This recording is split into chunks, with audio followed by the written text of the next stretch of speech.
checking Matthew's expression for clues. He'd been smiling, good sign. With increasing excitement, she'd tugged off the ribbon and gift wrap.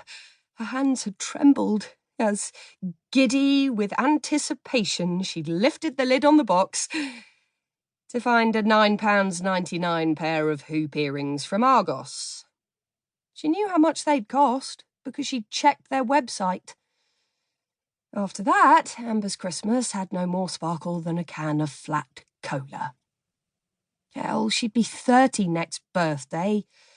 Chrissie and Dee, both 2 years younger than herself, had the luxury of time on their side.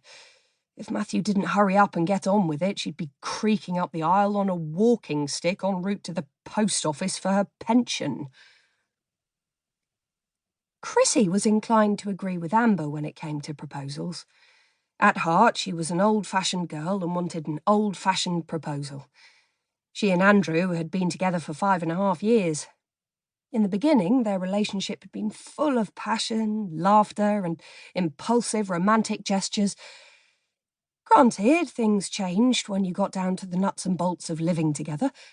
She couldn't remember the last time they'd stared at each other with dewy eyes over the cornflakes, or when they'd last tumbled into bed and bonked like spring bunnies.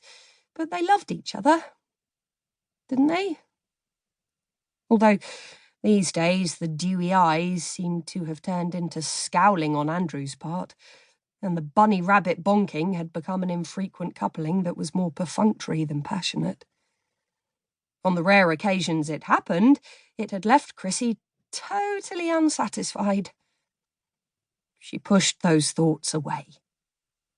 She didn't like to admit it to herself, never mind to Dee and Amber, but her relationship with Andrew was in the doldrums. "So what's wrong with us girls?" Amber demanded. "Why haven't our men proposed?" "I suspect," said Dee, "they're perfectly happy in their current comfort zones. Anyway, you know how that saying goes, if it ain't broke, don't fix it. Look at Angelina Jolie and Brad Pitt. Lived together for eons, but were barely married for 5 minutes. Some wedding rings become a circle of doom." "Rubbish," Amber scoffed.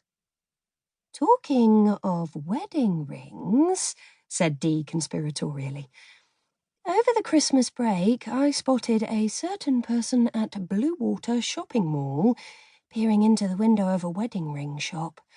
She was on the arm of a much younger man." "Are you by any chance talking about Cougar Kate?" asked Chrissie. "The very one and same," said Dee with a nod. Cougar Kate, whose real name was Catherine Colgan, was the office siren at Hood, Mann and Derrick Solicitors. Amber, Chrissie and Dee had worked for the Gravesend law firm ever since leaving college with their secretarial qualifications. They'd seen staff come and go. They'd also witnessed Catherine Colgan's arrival after she'd sailed through the interview with the senior partner Clive Derrick. Nobody had been surprised at Catherine being a hit with the smarmy Clive. He was the office wolf. He was such a Lothario that if someone had draped a short skirt around his executive chair, he'd have waggled his eyebrows at its metal legs. Catherine Colgan had wowed Clive with her low-cut blouse, brightly lipsticked mouth and enormous false eyelashes that she'd fluttered so quickly Amber had made a snide comment about tipping Catherine upside down and using her to sweep the floor. Rumours were always circulating about Catherine. There were tales of her having had an affair with Clive Derrick. The gossip was further fuelled by whispers that his wife had caught Catherine in a restaurant with Clive and made free with several glasses of wine. Catherine always defended herself, insisting men misread the signals she gave off. "What did the guy on her arm look like?" asked Amber curiously. "Not sure," said Dee. "I only saw the back of him." "Then how do you know he was younger than her?" asked Chrissie. Dee tilted her head in the manner of one considering.